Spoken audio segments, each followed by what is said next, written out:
Good morning, afternoon, evening, night, or whenever you're watching this, ladies and gentlemen. My name is Bill Woodcock, And I'm Steve Hunt. Hello, hello. and you are watching and or listening to another edition of But Before We Go, the podcast about Gen X, by Gen X, for Gen X, or just whoever the hell is going to listen. Steve, before we start tonight's entertainment, I'd like to remind everybody out there in viewer and listener land that my book, Technology, the Gen X Experience, is now available on Amazon. It's either in paperback or Kindle version. There are also opportunities to get signed versions available, hand delivered to your home, or if you're within 2 hours of the Baltimore, Washington metropolitan area, delivered by the author. For anybody interested, you can simply email me at billwoodcock17@gmail.com.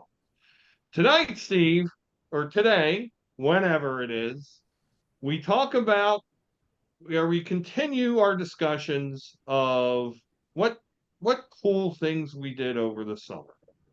And one of those things that we talked about in our ongoing discussions about how to make this podcast production the finest it can be is to talk about how we entertained ourselves. Now, last episode we talked about being latchkey kids, being unsupervised over the summer. We talked about Star Wars, and we still have yet to talk about summer movies. But I think this episode we want to talk about the games we played. So, board games, electronic games.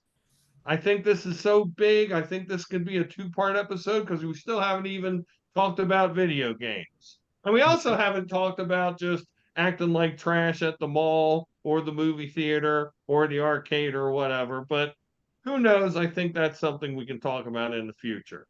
So, Steve, why don't we start talking about board games and other sorts of games that you would play that use batteries but don't hook up to a TV? Absolutely. There are two flavors that I grew up with. The ones that, were powered by some form of electricity and your garden variety board games. Now, what I will tell you is one of the beauties of growing up in the family that I did, I grew up in a family of four boys who were roughly 6 years apart. Actually, technically 5 years and 6 months apart. So pretty close in age. And there are four of us.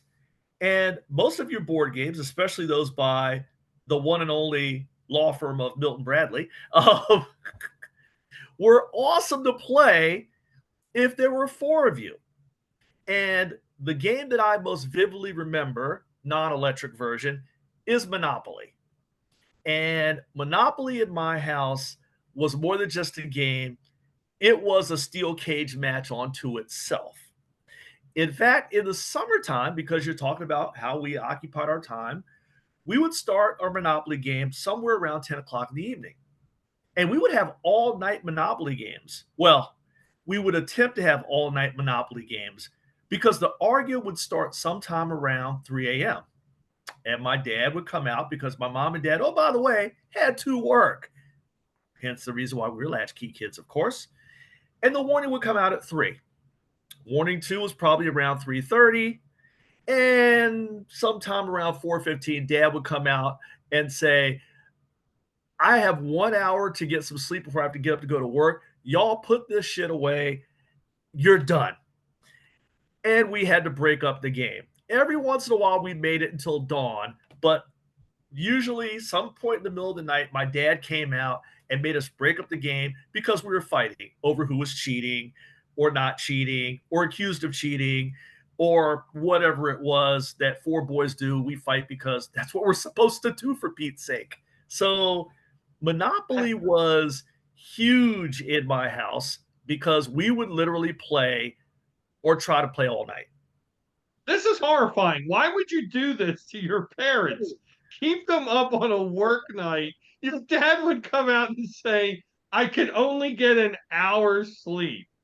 Did you realize what your parents were doing for you at that point? That's risking their own like life and limb. So you can do park, you can try a buy Park Place. Well, to See how quote many railroads you could get.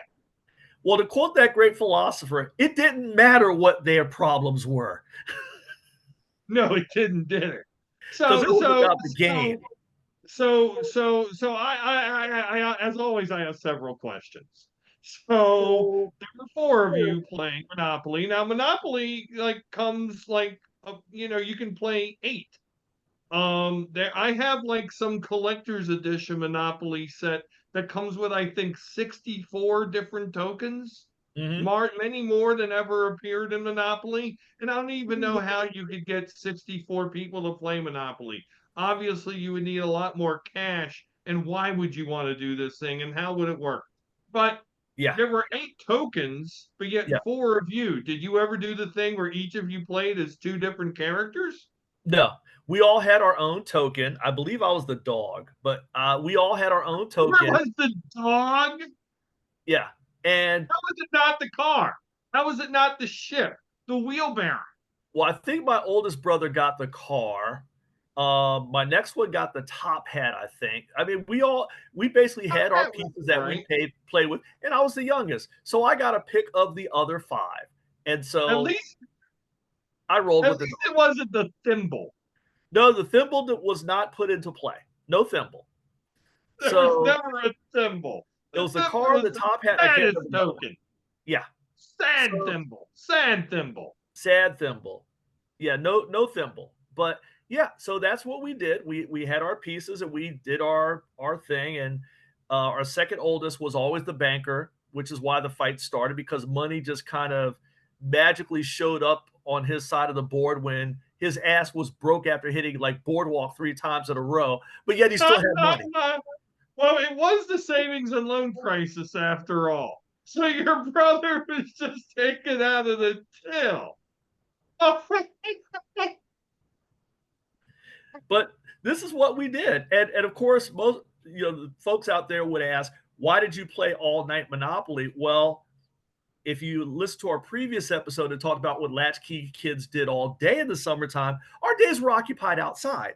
So you did the True. outside thing that we talked about before, and then you came in, you did dinner and settled in, and at some point, it was the call went out to say, "Hey, let's set up the board and play Monopoly," and that's what we did.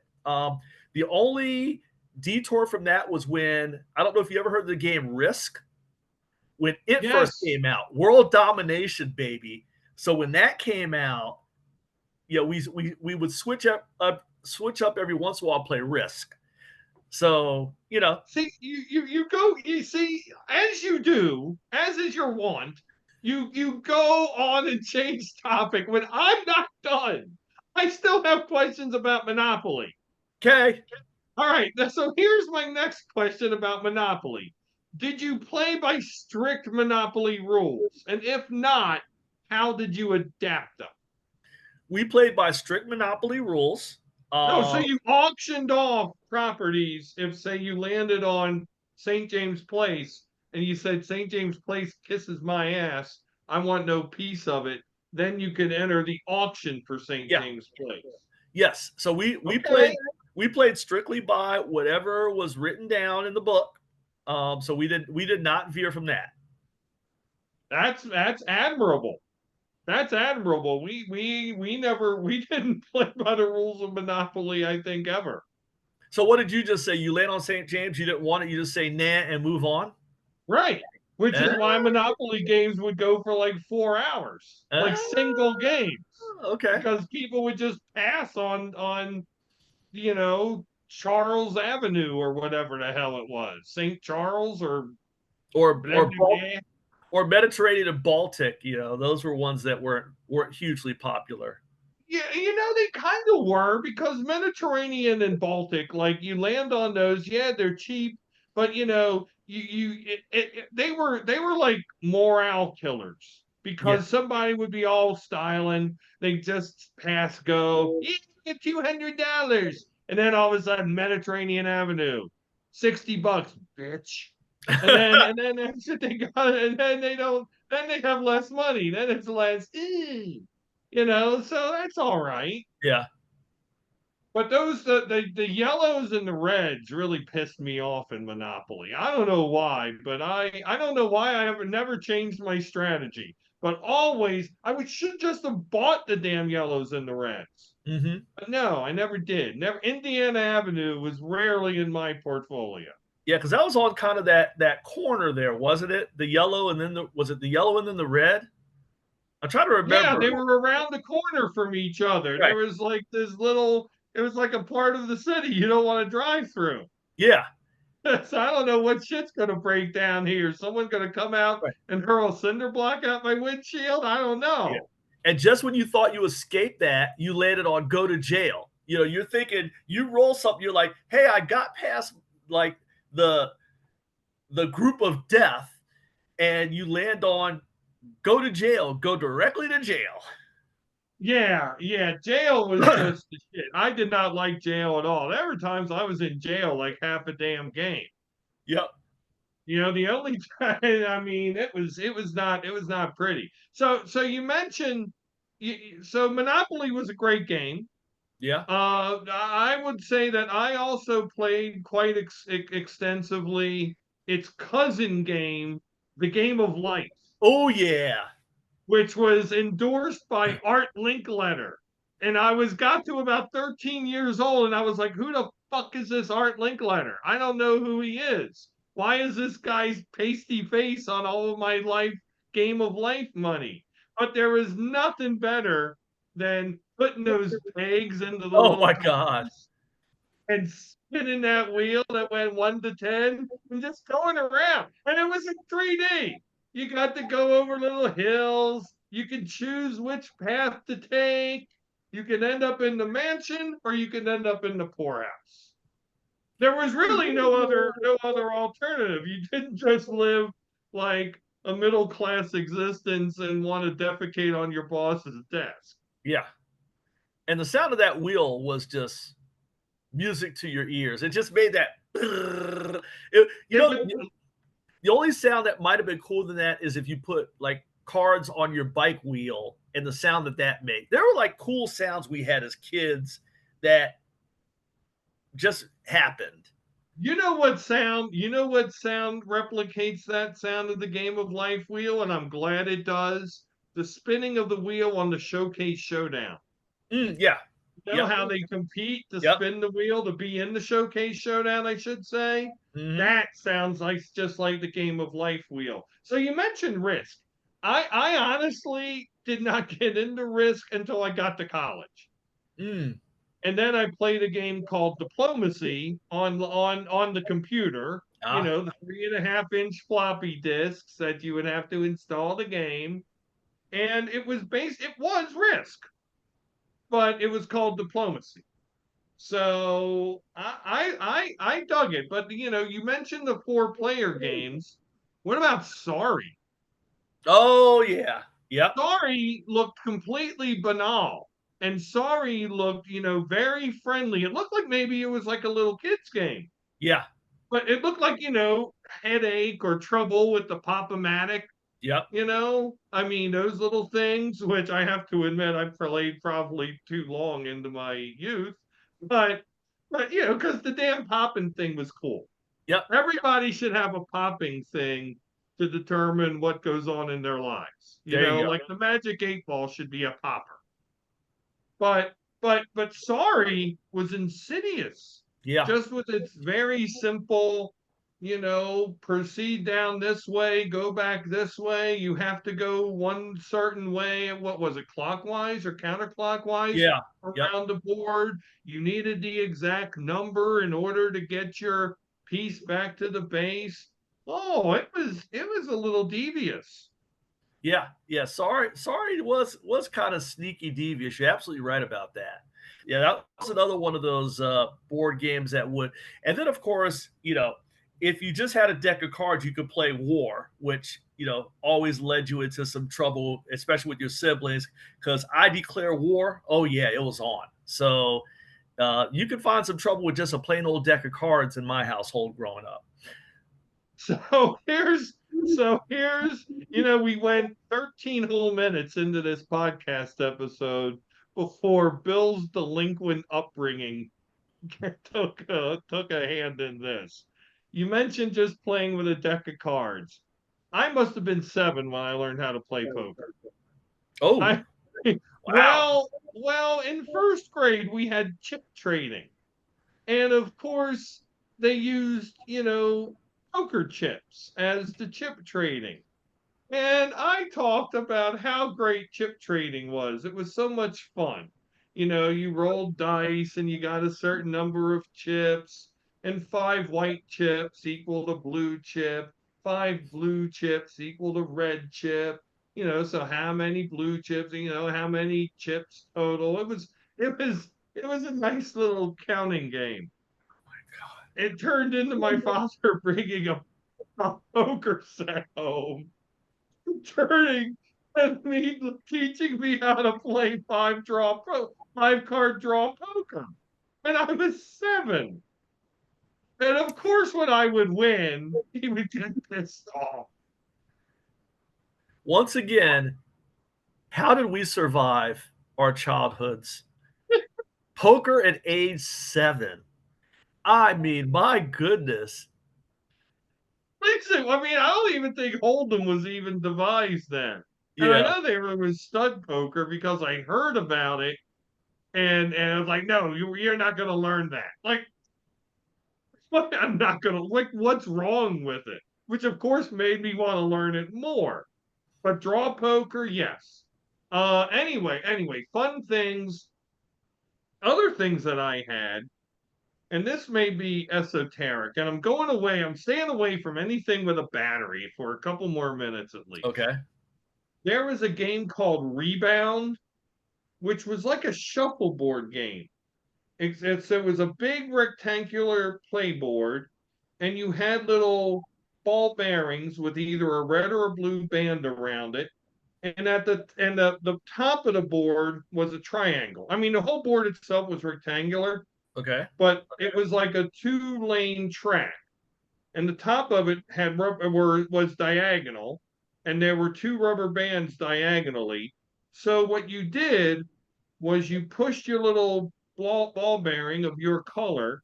It ricocheted off of the two sets of the 2 rubber bands, and then landed on like an area of the board that was Huh. like a shuffleboard. Okay. So that was pretty cool. You don't Wow. think it was pretty cool. You think it was for No, morons. I'm trying to figure out the game because I'd never heard of this game. It sounds pretty crazy. It was pretty neat. Marbles had a lot of marbles, and so doing things with Yep. marbles was always fun. Oh, shooting Um, marbles was the thing, man. Oh, shooting marbles was great. This podcast goes away with, how come kids nowadays don't do that? But truly, shooting marbles was a blast. Oh yeah. Oh You yeah. know, what else? Skittle pool. Do you remember Skittle pool? I don't remember Skittle pool. We had a bumper pool table, but I don't think Okay, that's so the same. so Skittle pool was a little like square, like 2.5 foot square pool table, Oh.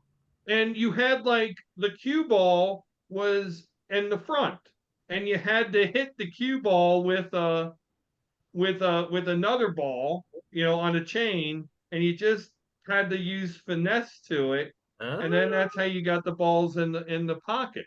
okay. And it was a real pain in the ass whenever the object balls would be on the same side of the table as the little skittle thing, because that shit didn't work. And Right. then we had a tabletop bowling. Okay. Tabletop bowling, that was good. And last but not least, darts. Yep. Darts was fun until I got a dart in my thing, in my leg. Yeah. I didn't get a dart in my thing. But then what other games? I mean, Mastermind was a Yeah. game. Battleship. Concent- Battleship, concentration. So did you ever like mess with the rules of Battleship? Only when my brother would deny that I actually hit a part of his ship. Did he used to move them? So other than blatant cheating, no, we followed the rules. Well, some of us did. Winning was a big thing with me and my brothers. Like nobody wanted to lose to the youngest me. So much was done to avoid taking that L from the youngest. That was kind of embarrassing. Oh, Steve beat you? How did that happen? Oh yeah, it was. You let the baby of the bunch kick your ass. Oh no, we weren't having that. Steve is incapable of victory, for he is small. Yeah, that's when my oldest brothers would remember the previous Saturday watching a WWF Superstars and break out a convenient move that they might have remembered from that episode. And so yeah, I mean those were great games. And then, I mean, I don't know how old you were, but I think I was probably about 8 or 9 when I had my first game with batteries not included as part of it. Oh yeah. My my first game was one called Perfection. Mm. So it was a yellow box with a red screen, red plastic cover, and there were 25 shapes, and you had 60 seconds to put all the shapes through their Yep. holes. Other Yep. people, I didn't, but I also it was Operation. What about Well, you? that was my first one was Operation. Oh, tell me about that. Operation. Oh yeah. Oh man, that buzzer, man. You want to talk about the sound of you know, just take the walk of shame right now because you thought you were hot stuff and then but oh yeah, Operation was a gas. Um, I just remember we got that one Christmas and we were at that thing all damn day. I mean, it was insane. That game. Oh my god. How often did one of your brothers hit you right as you were about to pull out the funny bone and make you lose? Oh, well, you'd get all kinds of little tactics. The convenient cough. The get up and happen to nudge you while getting up. Oh, I'm sorry. I was just going to get a glass of water. I didn't mean to bump into you. Oh yeah. Oh They yeah. did, they did all Michael Jordan in The Last Dance on you. Oh yeah. Oh, they went Jordan rules to try to prevent the Steve, W. Steve was about to win, and I took that personally. Yeah. But Bill, I will tell you the biggest power game that I remember as a kid was electric football. Electric football was straight up the jam in my neighborhood. Wait a minute. So are you talking about the handheld like Mattel electric Oh, football, the or big are you the big talking board. about Tudor games to The full big size tin field? That yes. electric football. Yeah. Yes. Yes. Oh, tell me. Oh, I got it here. Go, go, go, go, go, go. Oh, what I will tell you is when that came out, every kid in the neighborhood had to have it. And we actually had a league. So here I am at age probably 11 or 12, and we had a neighborhood football league. So each person had to pick a team that they had to go with. And obviously, as you know, teams were very limited in terms of electric football. Well, at Uh, the time, you could only be like the white team or the red team, or if you were lucky enough to get the Super Bowl version, you got the teams that played in last year's Super Bowl. and that's what you would do is get the Super Bowl version so you could like I think I my first the one I had was like I think it might have been Super Bowl 10, so it's the Steelers and the Cowboys. Yes. But yes, that's how we did it, and we were able to get enough mixtures. Although we would have maybe two guys with the same teams. So like if I had the Steelers and the Cowboys, and another kid had Steelers and Cowboys. We decide who was the Steelers and who was the Cowboys for that game. And oh yeah, and the whole you turn it on, you get that vibrating, and they start moving around, and you'd set up the running play. Oh yeah, yeah. We had it was probably about an 8-team league going, and we kept standings on in a notebook and scores, and oh yeah, it was everybody talking about all this fantasy football stuff and how it's all kept and it's beautiful. Oh no. We had the original fantasy football league with our electric football league in Linden Knowles and Adventure. Oh yeah, Mary Place versus Doors Drive All-Star games were lit. I'm telling you, man.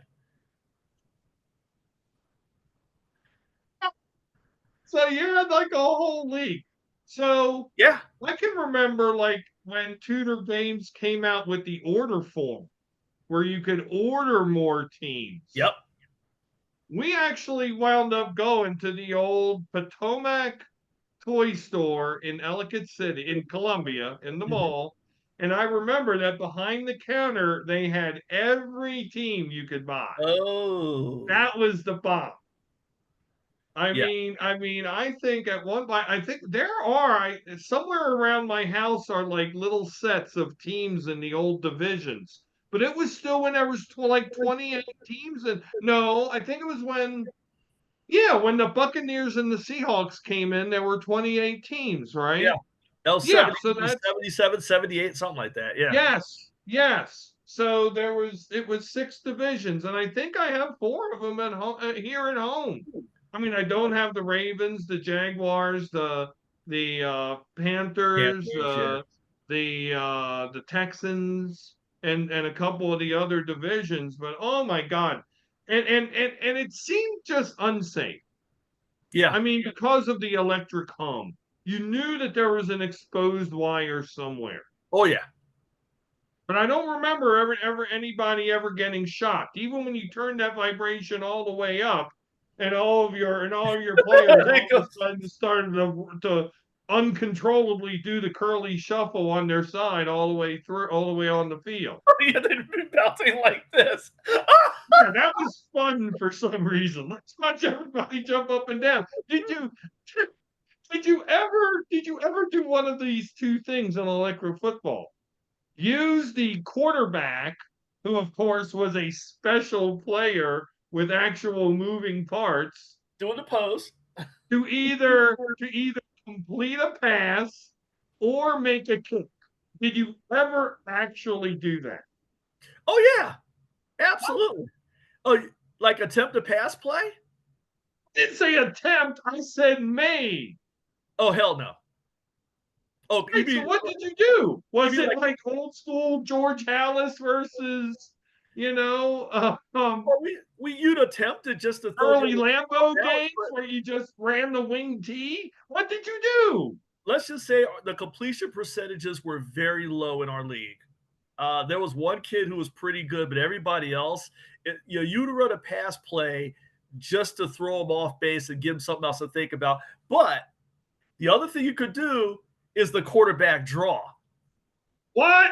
How could you do that with the total control bases? That little sucker runs backwards and then he has to run forwards. Exactly. That's how the draw works. You got a fake dropping back. Right. And so what you would do is you would drop back to attempt to pass, and you got to stop to make the attempt. You just don't make an attempt and you just run them forward. Sweet. Now, sweet. Now that's awesome. So I have to admit, in Elkridge, we opened that shit up. So we did not stop the game board because again, rules to attempt the pass. But how we attempted the pass was that we put the little foam rubber football between thumb and index finger and Oh, just tried to shit, shit. There's a new term.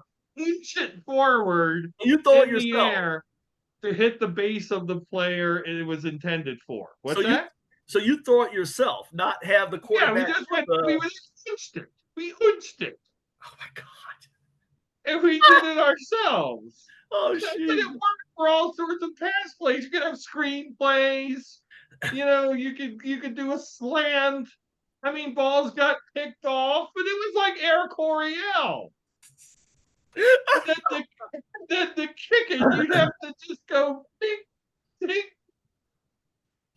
My favorite was when you do a shit between the goalposts. My favorite was when you'd have a running play, the running back has the stiff arm out and it hits the defensive player, and you're like, everybody's looking to see if contact is made, and your face is like right on the board to see if the contact at the base is made. And everyone's like, nope, No, he didn't touch it. No, he didn't touch it. Nope. He's Broke running that loose, tackle. baby. That was Earl Campbell going through there. I think I may have the Oilers. Oh, I hope I do. I want another electric football. I shouldn't say that too loud. I probably just did. You know what? Whoever's watching or listening right now will just have to be embarrassed for the both of us because I ain't mad at you. Oh, Electric I'll football, take an electric. Anybody wants to send me an electric football game? Let's bring that shit on. absolutely. Or if you actually have one and you can send us a video of a play in motion, hey, hit us up, man. We maybe have to come up with the technology to Give post up that a shit. full day. That's what you want to watch on YouTube. You are old. I'm just saying, if somebody happens to have a functional electric football set and can send us a video of a play being run on said football set, I want to see that shit. You know you can still buy them. Oh, but that's no fun. I want to You see can buy somebody whip all out one that they've the had since things. like the 1970s that still works. All right, said that's it. You want something from our era. Oh yeah, yeah, yeah. Oh no, I don't want some shit you just bought last week. One of those ones with the cardboard background of the LA Coliseum on this that goes on the side. With the fans. Yeah, that's what I'm talking about. And by the way, Bill, I guess this counts as non-electric, but we just totally skipped over one of the icons of our youth, Rock'em Sock'em Robots. How we did My that, I have God, no. no, we didn't skip over it. It's our damn podcast. We can go back.